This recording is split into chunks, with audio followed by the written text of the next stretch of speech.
Hey y'all, here's some badass news from your friends here at ADHD Podcast. Have you ever wanted to up your coat or style game? Have you ever wanted to feel as cool as some of your favorite fictional characters? Look no further and check out Volante Design, an American-based company from Massachusetts. They create some amazing jackets, vests, shirts, and other fun accessories. They have some amazing original pieces that might be inspired by some of your favorite fandoms, and some fun licensed products from Mass Effect, Star Trek, and Devil May Cry. Check them out at their website, volantedesign.us, or on any of their social media pages at Volante Design. Now, I know they can be a bit pricey, but they are 100% worth it. And with your friends here at ADHD Podcast, you can get 10% off with our affiliate code. Our code is ADHDPOD. Link in the show notes below. Check them out and get some badass pieces for your wardrobe. See y'all soon.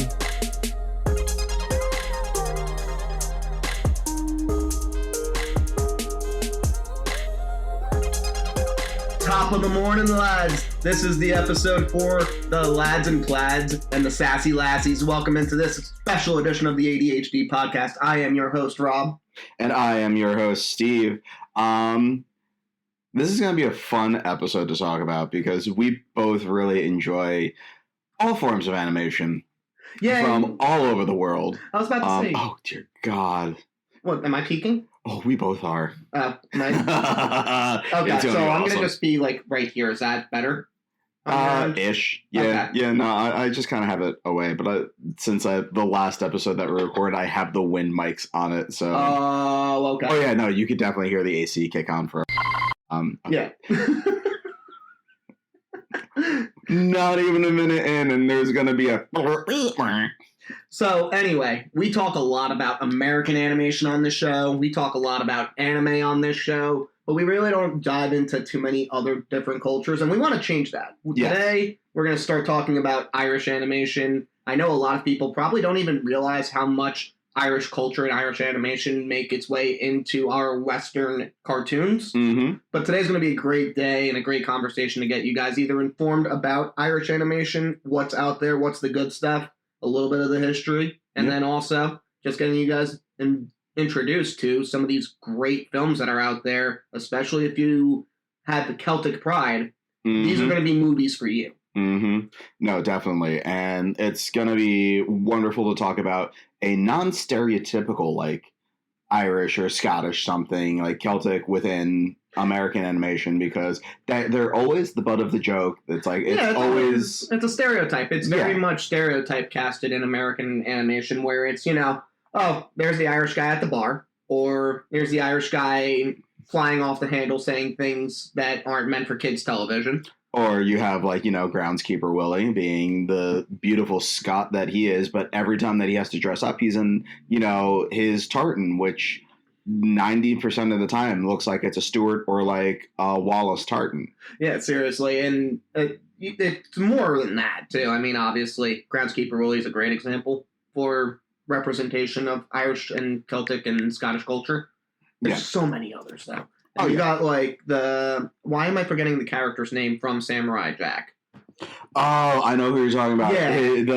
The guy with the machine gun leg. Yes. That's exactly what I'm talking about. But there's so many different versions of this where they portray it as one way. But if you go over to Ireland or go watch some of these films, the thing that I find that is awesome about this is that they hold tradition to a high standard in Ireland. Whether it's the styling of the art, where it is very much in that old school Art Nouveau arts and crafts kind of style, where things are bigger shapes rather than digitally drawn. They do hand-drawn everything that the Irish studios seem to do are hand-drawn, hand-animated, which is beautiful to see as well. Yeah. The Scotsman. His name is Scotsman. It is literally just the Scotsman. Yeah. Oh, great. Okay. But yeah, there's just, again, I just find it funny how many different representations that Americans take for Irish representation in animation, but it's all stereotypes. It's never really traditional. It's never really about the folklore. It's never really about that kind of character. It's just what we assume them to be in our culture. And I don't know, maybe it's just because we like picking fun at everybody that we can as a culture. Yeah. But I mean, you even see it within like How to Train Your Dragon with how Scottish Stoic is. Yeah. Even though he's supposed to be a Viking, but like there was a lot of that culture that came into Ireland, that came into England during some of the early centuries that just bled into everything. And seeing the live action movie was absolutely gorgeous to see Gerard Butler return as Stoic because he's the only one that we deserve. Right. But it was still that stereotypical Scotsman that you would see and that you would hear just popping up. Yeah, and you know what? Right now I'm gonna kind of do my animation history thing and just give you guys some recap, give you guys some base for where all this kind of started, where we got all this, and getting to where we are now. We got to thank the Horgan brothers. Mm-hmm. These were the innovators for Ireland. So this was around 1910. They created this really, really kind of interesting animation called the U-Haul Clock Tower. And if you go look that up, it's still on YouTube. It's really fun. It's a very much a sneak peek into what visual effects you could create. Basically, the whole animation with this one, it's a really short. I think it's like at most 2 to 3 minutes. Okay. The tower moves. It's cool. It's a photorealistic tower. Everything's legitimate about it, and then all of a sudden you're just watching it basically pick itself up, turn itself around, put it back down, move it around. So it's And again, it's that early pioneer of especially visual effects, right? Okay. And on that end, it was just kind of spectacular to see it, especially back then. Europe and America kind of got started early 1890s for animation, so it's kind of cool to see them pick up on it and try and do their own little twist with it, especially in that early age of innovation for animation. Yeah, no, it's definitely something I need to check out. Sorry to our listeners. I did not do as much research for this upcoming episode. Life got in the way, but hey, it's all good. I get to, talk about this now. But that's a really cool idea to actually see, because I know that early animation for both America and most of other Europe, it really was supposed to be, as stupid as it's going to sound, like that cartoony look, like that something that it's you wouldn't see you wouldn't see in real life. Yeah, and it was very much an adult and general audience too, right? This is in terms of the Horgan Brothers animation, it's very much more of a general animation and a general audience. But I get what you're saying as well in terms of it's just a little bit different, It's more photorealistic. It's not as much as that flat line cartoon style, especially what we got in those early iterations. Oh yeah, no. You look at even 10 years after this, getting Steamboat Willie and kind of the hose pipe animation. Yeah, the rubber hose animation. Yeah. That being able to get that photorealistic is something that really wasn't brought in because you had the silent films that you could do. They were starting around that time to get into talkies. So it's why do I want to see photorealism within animation when I can just see that within a regular film? So it was nice to hear that, once again, Ireland pushing kind of the limit on some things and being the ones to be like, you know what? We have a lot of great thinkers. We've got a lot of great scholars. We have a lot of great drinkers. Let's do something different. No, absolutely. Yeah. A lot of people immediately go to that, right? They go to the kilts. They go to the drinks. Nobody really thinks about the art in Ireland. And the art in Ireland is absolutely gorgeous because if you look back at even what the monks were doing, you have the Book of Kells. The Book of Kells. The illuminated manuscripts and everything is just absolutely gorgeous. You go to different cathedrals. You go to different museums. When I was over there, I've only been to Ireland once back in 2009. It was a graduation gift to me from my parents. It was a phenomenal trip, but being able to see some of that stuff in person was absolutely beautiful. And then to learn about that it was created by these monks. It was created by these people that were just really down on their times and were trying to find that beautiful little spot in the world. And when Ireland wants to do something right, they do it right and then some. Again, the main thing I'm going to push, and I completely agree with you, Steve, but the thing that I'm going to push on with, especially Ireland Celtic animation, it is all tradition. It is all folklore. It is all going back to your roots, seeing where we came from and retelling these stories. I mean, that's why we have, going back into the history a little bit, that's why we got guys like Hayden Hickey, who he was one of the specialist animators in Ireland, and he really created the style of using paper cutouts to kind of make these characters and make things move. Think early South Park, right? Okay. Very much kind of cut and paste, small pieces, make things move around to get what you need out of it. Okay. Play around with the miss and match in that end. So that could be an inspiration for, when Teresa and I went to Tribeca, there was Tigre that was very similar to something like that. Granted, it was more of like that Asian-y style, but I could definitely see where you could get some inspiration from the Irish. No, absolutely. They do things really well, and that visual effect, motion effect, that kind of paper cutout styling is definitely something up their alley, and we got to thank Aiden Hickey for that. And then the last two guys that I'm going to touch on in terms of just giving you a base root of some of the big figures in Irish animation, I'm going to tell you about Tom Moore and Paul Young. These are both the co-founders of Cartoon Saloon. Okay. Tom Moore is the guy. He's been the guy to start bringing some of these older tales back to life in a contemporary age, whether it's Song of the Sea, Wolfwalkers.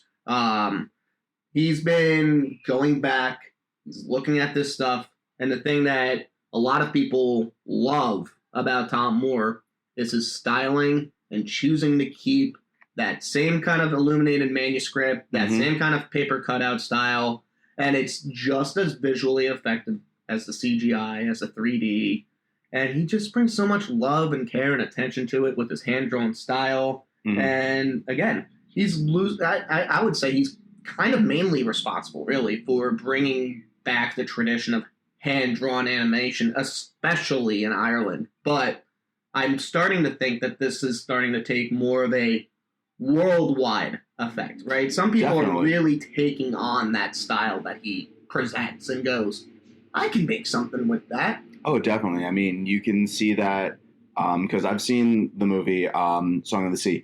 Absolutely gorgeous. I had friends introduce us to that. And with everything that we saw at Tribeca, I want to say at least 50 to 60% of it had things that said it was hand-drawn for the animation that you can definitely see is inspired by a lot of these things that are coming out that are hearkening back to being hand-drawn. And you can see it that for the longest time, everything was kind of trending towards that 3D animation, that almost photorealistic animation.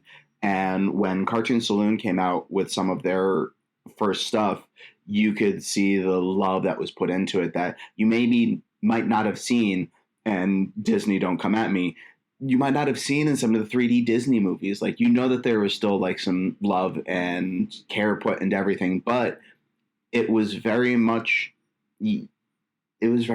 computer animated that you don't know if there was a person actually behind it, or especially nowadays, if it was just AI generated. Yeah, no, and that's a really unfortunate thing that's going on now, the whole AI movement of using AI art, and we all get it. It's cheaper, it's quicker. You can probably get it done with a couple more prompts as opposed to getting somebody to actually sit there and draw it for you, but you lose out on that care. You lose out on that craft. You lose out on the human feel, the human experience of creating art, which ultimately at the end of the day, and I'm going way too much into this, but AI is terrible. We're not trying to replace AI for art. AI should be filling out our taxes. AI should not be creating shit. Yeah, or if it is going to be creating something, use it as a base, and then you can build upon that just to kind of get an idea to help you spur on your own ideas if you can't come up with something. Because being a person who's not artistically inclined, I would consider using AI to be like, all right, this is the kind of like idea that I want to try to get across. And then, hey, can somebody help me out with this? But outside of that, that'll be an episode maybe for season 3 or season 4. Yeah, and we can go way too far in depth into that, but I want to kind of segue into an American animator. Okay. Taking his footholds in Ireland and making it a better situation there and revitalizing the Irish animation community. Well, before we get into that, I know that it's in the notes. I just want to go back to like talk about the Irish animation overall and just say how much I love that they do stick with their tradition, because that is ingrained within Irish culture. Tradition is everything. Absolutely. That is like being able to grow upon that is what they need and how they thrive, which is why you can feel the love and care that goes into everything, whether it be Irish music, because every single animation from Cartoon Saloon usually uses the traditional instruments that you can hear that really ties everything together. Like soundtracks make everything to me, whether it be video games, movies, you name it. I learned this from my college professor, and I never let it go, and I even use it today in my classes when I teach. Don't forget that even in a visual medium, audio is half the battle. Yep. Right?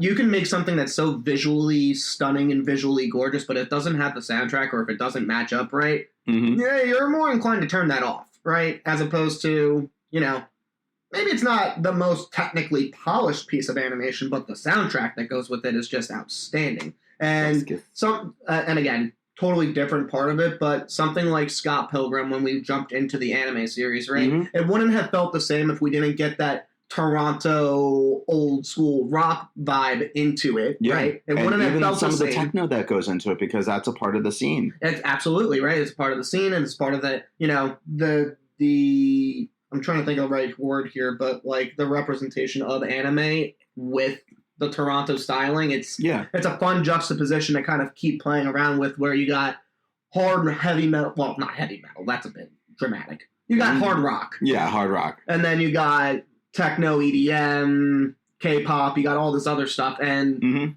that show's kind of seamlessly fit that all together. Oh, yeah. But Ireland, Cartoon Saloon, Brown Bag Films, they all do this. Yeah. They hold so true to tradition. I think that's going to be the main word of this episode is tradition.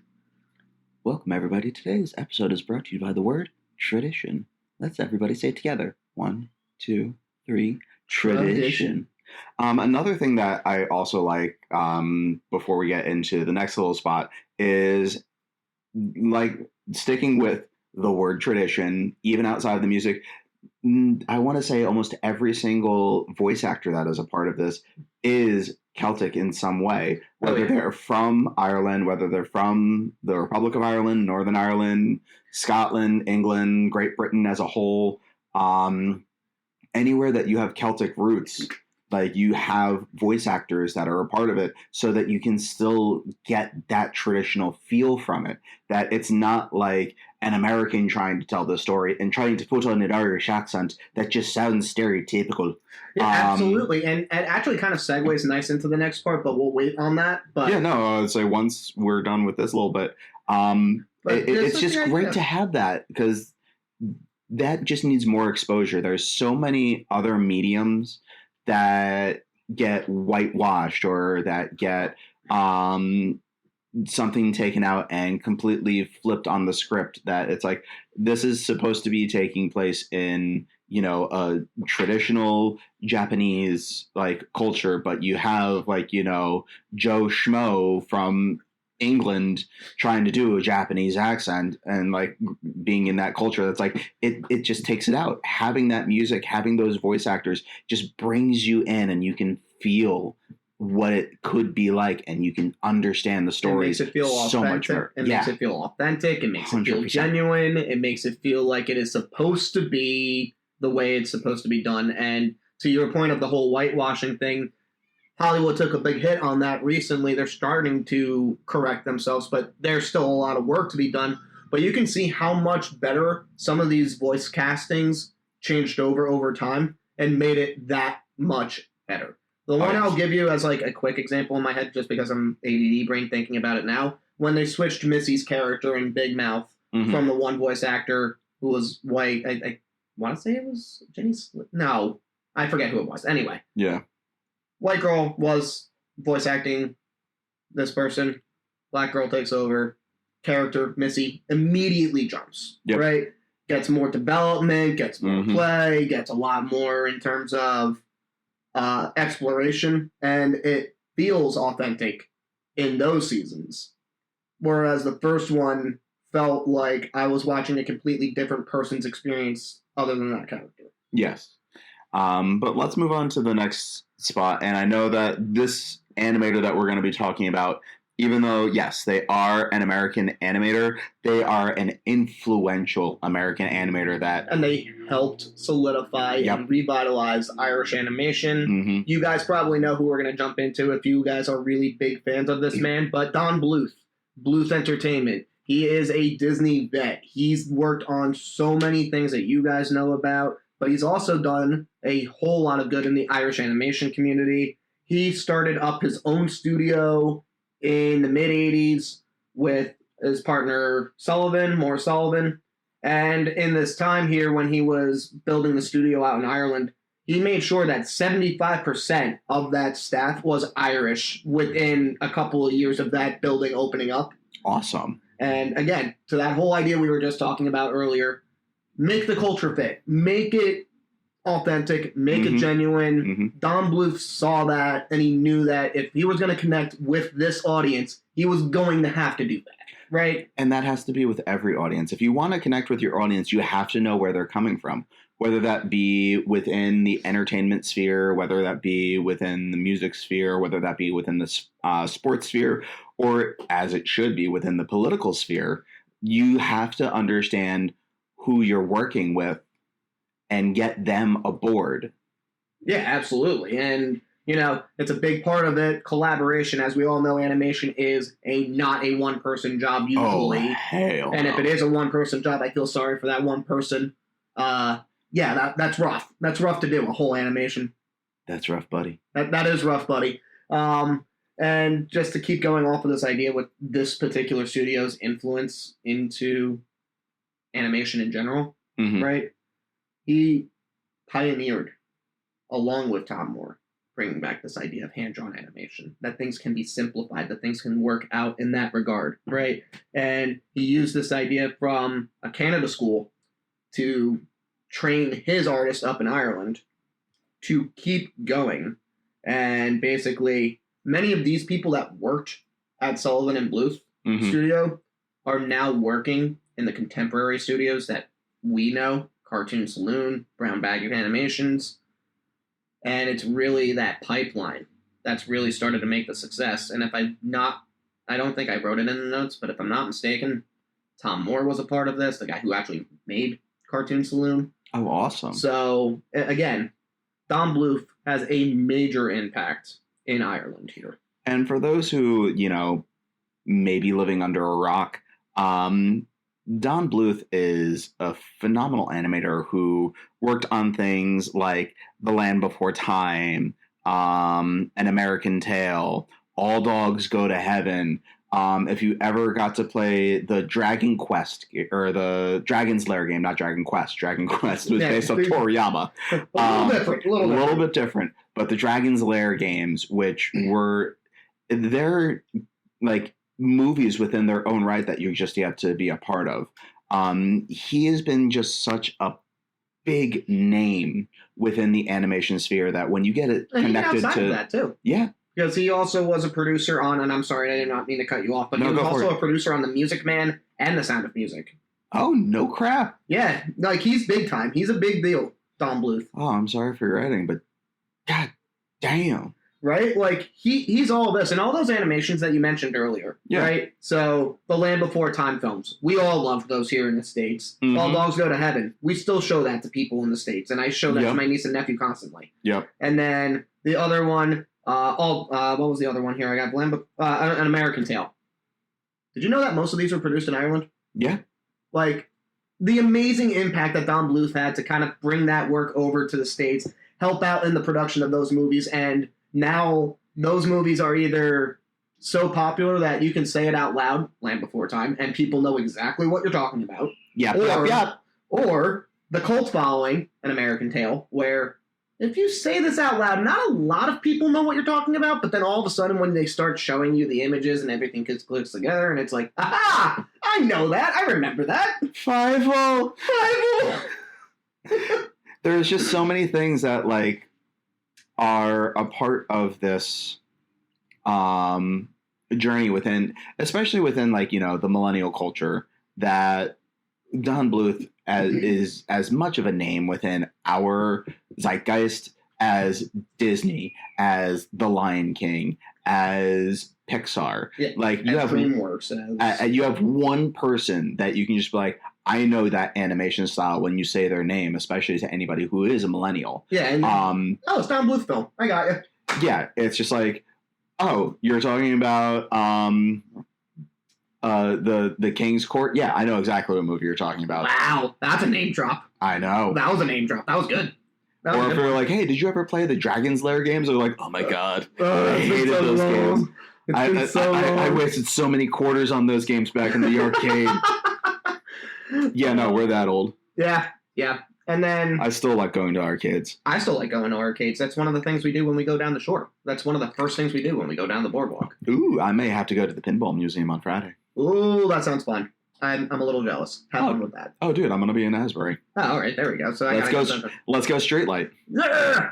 The last thing I'm going to touch on for Don Bluth before I transition into the next thing. Yeah. Don Bluth was an innovator not only in the artist realm of, you know, obviously doing everything we talked about, but he also cared a lot for his crew to the point where he actually was one of the first animators out there who had a stake in his own studio to say, hey, you, we can give you 25% share of the company to the animators. So he offered this up to all of his animators. They all have little stakes in the company. It's not just him. So he always is looking out for the people that actually worked with him, which a lot of people don't do anymore. Yeah, no, I was just about to get into that. Like, you hear about some of these animators that just get burnt out because of how much they are producing and how much they have to work. Rebecca Sugar, Pendleton Ward. I was going to even say you look at some of the animes like Jujutsu Kaisen, where they had to, like, you know, stop production at one point on the seasons because they were going to surpass the manga because the manga writers were just getting burnt out, and so were the animators. You look at you look at Dandadan, you look at One Piece and Oda, where Oda literally has to take time off because he will just be like, oh, I can continue writing, and other people will be like, no, stop. Think about your well-being. He's like, oh, I got this. Like, no, stop. Think about your well-being. Think about your well-being. For my characters, my world. I already have it. I'm fine. Forget about me. I don't need my world. I need to build my world. Yeah, and you hear horror stories about video game productions where it's God. Like I feel like that's one of the worst avenues to hear about some of this stuff, where the burnout, just take a look at Grand Theft Auto. That whole franchise, that whole debacle, that whole shit show. Oh, you mean how we're going to have World War III before we're going to have GTA 6? Well, we're going to have GTA 7 before we're going to have GTA 6. Seriously? That's apparently been a fun, like, I don't know if it's like an Onion article that's fake or like legitimate, but I could buy it, where it's like, hey, we spent so much time working on this, we're not even going to release it. It's all just going to go into 7. Like, no, we're done. Can't do this anymore. We're just going to skip a year. Like, wait, oh, you mean like going from Mario Kart 8 Deluxe to Mario Kart World Tour? Yeah, exactly. Or like Mario Kart World, where it's like, all right, cool. We give you this, like, you know, 15-year-old game on the Switch, and we'll give you some DLC for it and make it look a little bit pretty. We want a new Mario Kart game. Oh, here's some more DLC for Mario Kart 8 Deluxe. You're fine. We want a new game. No, it's okay. Okay, we want a new system. Here's a new Mario Kart game. And now you're going to put it on the new system that you can't buy a physical copy for the game for. Yes, you can. I know. It's $80 though. Which I'm going to be one of those people that when we get our Switch 2, I'm spending $80 on Mario Kart World because I want my physical media. If I can get as much physical media as I can, I will pay more, and it's going to hurt my wallet. My wife's going to get mad at me. Oh my God. I love it. My wife's probably going to get mad at me too, but that's the same thing. And that's neither here nor there. Yeah, exactly. So do we want to talk about these actual films finally? Do we want to talk about Cartoon Saloon and Brown Bag Films and, just touch on those a little bit? Well, you're definitely going to be able to talk more about it than I will, because I've really only seen, like I said before, Song of the Sea, which is absolutely gorgeous. And again, with everything Cartoon Saloon does, the three that we're talking about, Song of the Sea, Book of Kells, and Wolfwalkers, are all heavily influenced by Irish traditional folklore, traditional folk tales. The Wolfwalker is definitely one, but the one that Steve was just touching on, Song of the Sea, all about silkies and all of that. Silkies and mermaids and how the tides change and how you get picked to be a selkie and what battles you have to go through, the family dynamics that they throw in there. When I first watched this movie, it reminded me as stupid as it's going to sound, it reminded me a lot of, like, the Aquaman story. Yeah, you know what? It kind of does. You wash up on a shore. Like the newer Aquaman story that we've gotten to know. Not the, hey, I grew up in Atlantis, but the, hey, I am a product of both worlds, like the land and the sea. That one was really cool. You could just kind of see the dynamic between how you can see the connection between the two worlds, but you also understand that there has to be that disconnect. Yeah, absolutely. And you get a lot of built-in conflict in Song of the Sea, partially because she already knows she's a Selkie. She already knows that she's going to have to go. Mm-hmm.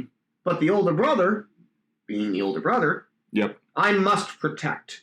I can't disappoint my parents. I can't disappoint my dad. Well, not at first. Well, no, at first he wanted to punt her, basically. Yeah, he just wanted to be like, let's play kick the baby. Yeah, kick the baby. Don't kick the baby. Kick the baby.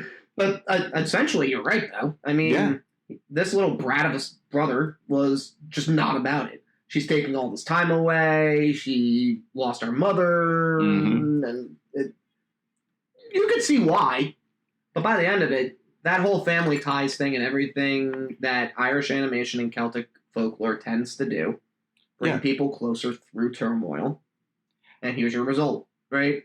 You get a beautiful story at the end of this. You get a good message. You get like, it's very similar to like the Grimm's fairy tales. Like you get something out of this, and that's how Irish folk tales are. They're very similar to being like, make sure that you do this or you don't with nature because this will happen. Yeah, right? Like nature is, and that's another thing actually that I would love. Thank you for saying that. Irish animation uses nature as a character. Yes. Not as something in the background. Not something that's just supplementally there. Right? Yes. Everything you do has an impact on this bigger character in Irish animation's eyes. Right? And that's fun. Right? You don't really get to see that a lot, especially in Western animation. Yes. You get to see it a little bit in anime where it's like Attack on Titan and Dr. Stone. There's some elements where you do have to toe that line. Or even like as you look at Polynesian cultures, like as horrible as a example of this is, because it's not the best example for Polynesian culture, you look at Moana, how like the islands had their own characteristics. You had Teka and Tefiti being actual islands, but actual like gods and goddesses of understanding what's going on. That it has that hard connection from nature to the story. That's got the staying power. Yeah, and you see that with Irish animation all the time, that you have to understand, and a lot of it does come from their Protestant backgrounds and their Catholic backgrounds, because we are stewards of this world and we're supposed to take care of it. Absolutely. Absolutely. It is destined from God that we were brought here to be stewards of this world.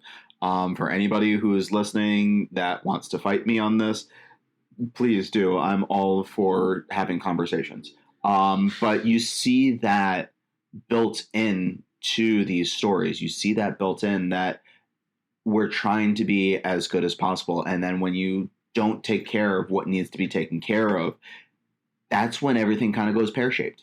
Yeah, absolutely. And then also to kind of piggyback off of that, Brown Bag Studios, their studio, they got a couple of major films in there too, but it all ties into what we were just saying. Give up ye your sins, right? Very much Irish, very much Catholic overlays there. Wolfwalkers, I know you haven't watched this yet, Steve, from Cartoon Saloon, but another instance of very heavy Catholic influences in it. And I think that's another thing that ultimately... Well, I've seen like the trailers for it. I've seen some clips from it where it's like, you know, you have the Wolfwalkers who are a part of nature, who are like seen as the indigenous and seen Irish as a threat. Yes, You're and going then to affect our way of life. And then you have like the Puritanesque people there that are trying to just like, no, we don't want these around. They're hurting us. They're hurting our culture when really we're hurting their culture. And this is another thing that I would tie into, I guess, the themes of Irish animation. This idea of colonialism, oppression, and resistance, right? And all of these films... Exactly what the Irish have been doing for what feels like eons. Yeah, right? And it holds true again, but it's all of these stories do that, right? Song of the Sea, I'm a Selkie, I'm not really sure how that's going to end up.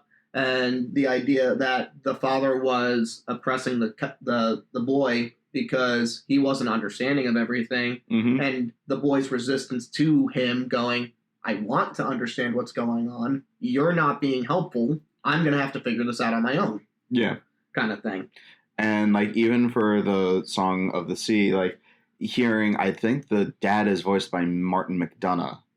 I believe you're right. And he's just a phenomenal Irish actor and phenomenal Irish voice actor that like anything that I see him pop up in, I'm like, all right, cool. I need to go see this. And that's one of the reasons why I went to go see, or why I watched this movie originally. And then I, got into everything else about it. And I was like, oh, this is phenomenal. Like better than AJ Styles phenomenal. Caught me. Was not ready for an AJ Styles reference today. Yeah, damn. Wow, okay, you just totally threw me off. I win. And well, since we're talking about wrestling real quick to get your kind of like let you look at your stuff, I always felt bad for Hornswoggle. And Irish people in WWE now, besides Hornswoggle, but Finn Balor, JD McDonough, like Sheamus. How could I forget about Sheamus? He's one of my favorites. Drew McIntyre. Ah, God. Sheamus, Drew McIntyre are some of my favorite wrestlers out there at the moment. And they don't get as much, like, screen time as they should. Like, I think Drew's down right now. I think Drew's injured right now. Yeah. But they're giving everything to, like, the friggin' bloodlines still. And it's like, I want more characters. And as much as I know that you're a Cody Rhodes stan. I am a Cody Rhodes stan. I have the mustache shirt, okay? I don't know how we got into this wrestling conversation anyway, but whatever. I was letting you look at your notes a little bit more so trying to get us back on track. But like as much as I like Cody Rhodes and I think that he is a phenomenal wrestler, I want to see more people come up. I want to see like Drew McIntyre come back in. I want to see him beat the ever-loving crap out of CM Punk again. That was always fun to watch. Both the Drew McIntyre CM Punk storyline won WWE that year. Yeah. It really did win for WWE that year. And I want to see Drew McIntyre and Sheamus team up again because I always like seeing a big angry Scotsman and team up with a big angry Irishman who walks around with a shillelagh that you're just like, oh, people are going to get f***ed up and then we're all going to drink together because that's just what we do. Let's wrap it up with just some of the themes that we talk about with this. Again, I know we've kind of been emphasizing this a lot, but folklore as a living narrative is definitely a part of Irish animation and something I wish we in the States did a little bit more, especially when it comes to indigenous stories. I feel like we do not get enough about that stuff. So like skinwalkers, the sun gods, that kind of stuff that indigenous Native Americans used to believe in. You have all of that. I know that they did an entire video game on it. I would love to see more about like Wendigos and things like that. Like you had Until Dawn, which is very much into that kind of like storytelling and talking and understanding that those things are pretty messed up. But I like learning and hearing more mythology stories, hearing more about other creature stories and other just stories from other cultures that really tie into what they're doing. Absolutely. And that's kind of, it's just human nature. We're always looking for the next great story, the next great kind of thing that gets passed down the lines, and it morphs into something else by the time you're done with it. And again, it kind of just brings the world to life in terms of storytelling. Like, this is going back to caveman, sitting around a fire telling stories to each other or painting stuff on the walls. Mm-hmm. It's as simple as that. You're just carrying out the tradition, and that's the beautiful part about animation and the beautiful part about the Irish sector of animation. They treat so much care for the traditional and the love of their folklore and bring it to life with moving image. And obviously they have to contemporize it a little bit, but in no means do they take away from the original stylings of what we had back then. And that's really nice to see. And like, if anybody is really interested in watching any of these, you can always find them on like some of your streaming platforms. I believe I'm sorry to cut you off again. Cartoon Saloon, I realize, is Apple TV. I know that's what they are. Wolfwalkers is, but I think Song of the Sea is on Netflix from what I'm reading online. Oh, wow, okay. And you can usually find a bunch of these like on Amazon Prime. You're going to have to pay for them or like to either buy them or rent them.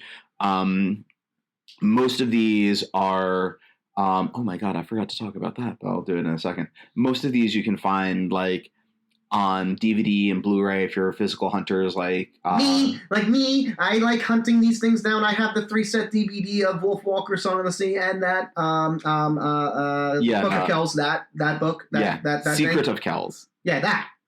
I definitely need to get that for my own collection because as much as I'm trying to pare down some of my things, I still like getting, physical media, whether it be CDs, records, video games, and then movies there's me. again. And then there's me, who is now recently cataloging and hunting down things for his media collection. Because by the point that I move out, I have this idea of having a media library to share with my community. But yes. I now have over 150 animation DVDs. I have 25 animation art books. And that's just all in animation. And that's not even like regular literary books or movies or TV shows. Yeah. So the collection is growing.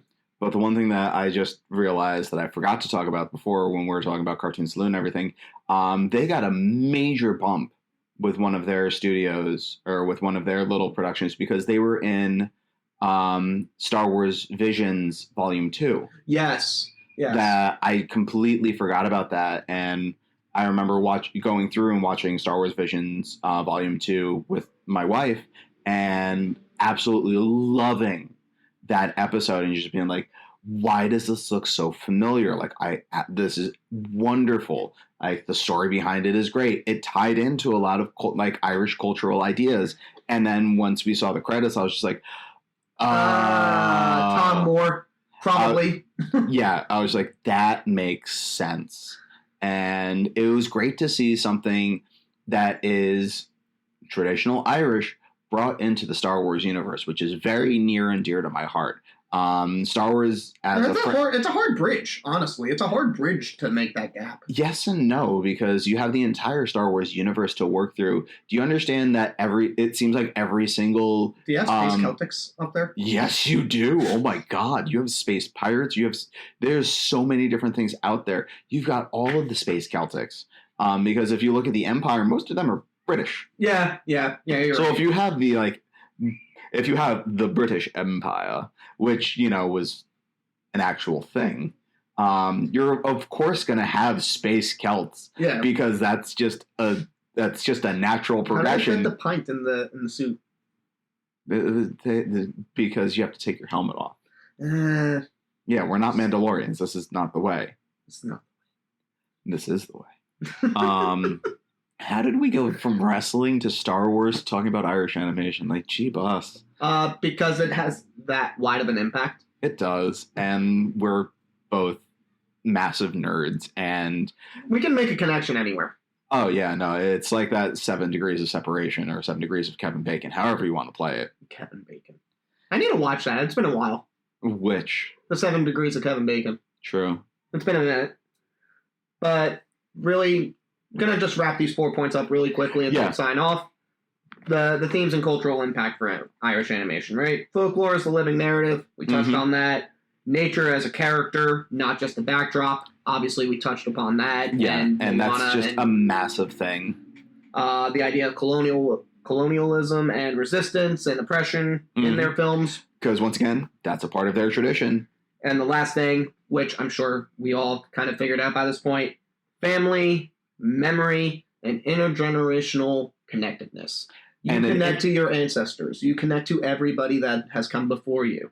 And it's an intergenerational connectiveness that is not seen as a detriment, because you see that happen in so many other cultures, that intergenerational discord, that intergenerational like fighting where grandma believes one thing because that's how she was raised. While you have, the grandchild believing another. America right now? I was going to be like, yeah, okay, or you look at Encanto. Fine. Go with the animation reference, not the real world what happens right now. No, I'm kidding. I'm trying not... I'm kidding. I'm trying not to freak out about World War III potentially happening soon. Never mind all of that.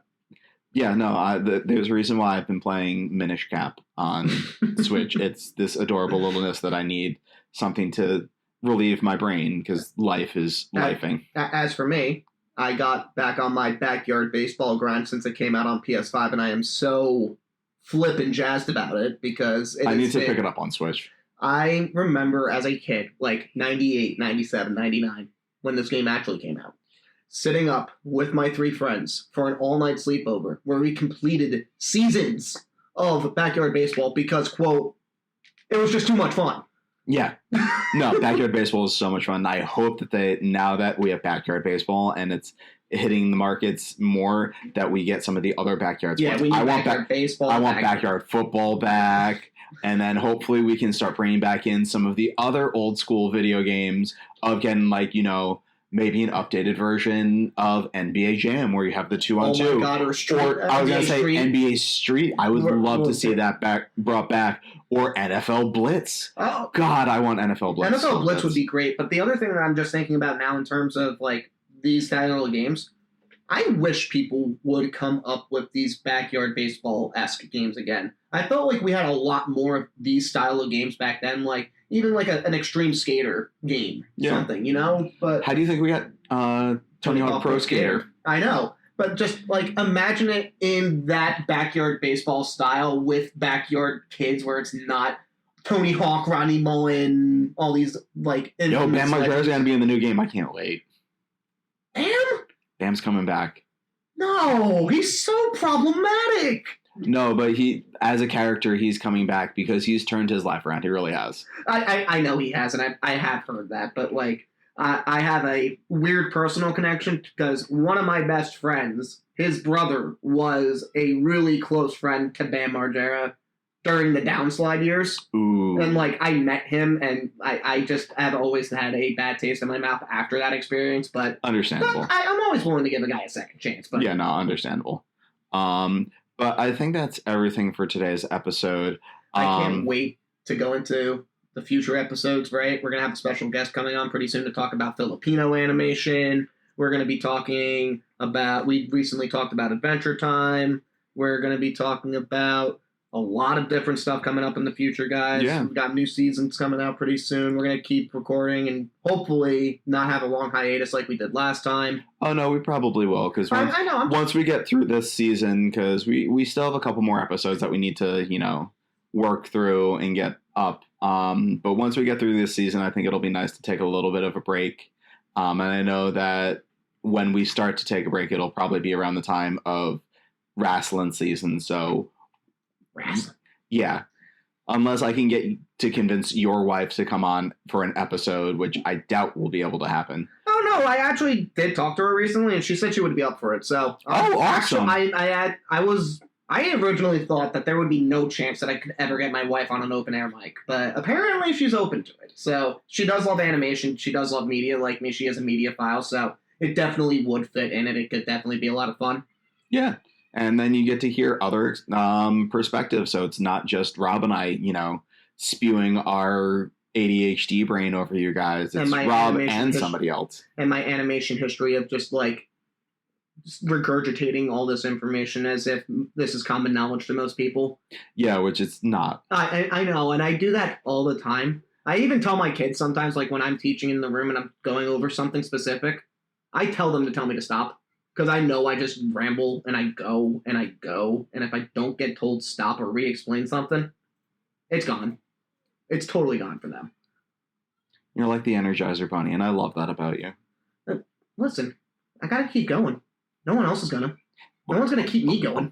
Other than me. Maybe my wife. But mostly me. I have to keep moving.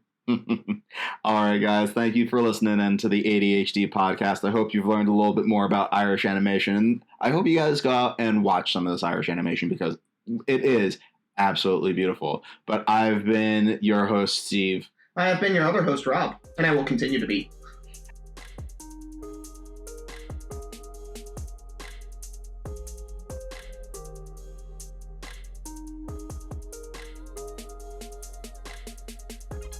Thank you for tuning into the ADHD podcast.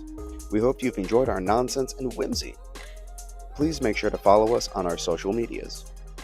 Instagram at animateddysfunctionpod.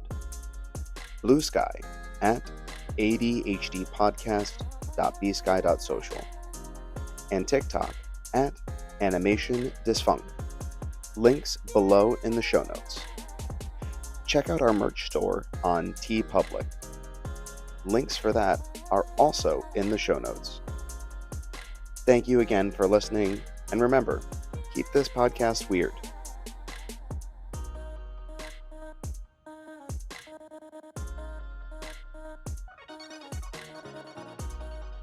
Hey, ADHD fam. Are you tired of regular energy drinks? Do you need a pick-me-up that won't make you crash or give you the jitters? Zoom on over to W Energy. They are a clean energy drink company that was created with you in mind. These powdered drinks will give you no crash, no jitters, and no angst like many other energy drinks out there. They are a US-based company that doesn't hide what's in their products. Pick up one of their tubs of powder to help energize your day. They have a lot of fun flavors, and even some licensed ones with solo leveling. Each serving comes out to about $1 per drink, which is much cheaper than getting Starbucks, Dunkin', or any other canned energy drinks. And with our promo code, you can save 10%. Use code ADHW at checkout to save some green. That's ADHDUBBY. Check it out in the show notes below. Pick up your tub today and stay energized.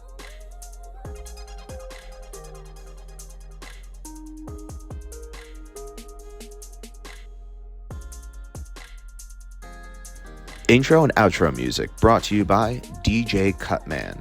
Find him on all available streaming platforms, and you can find him on Instagram and Twitter at VideoGameDJ.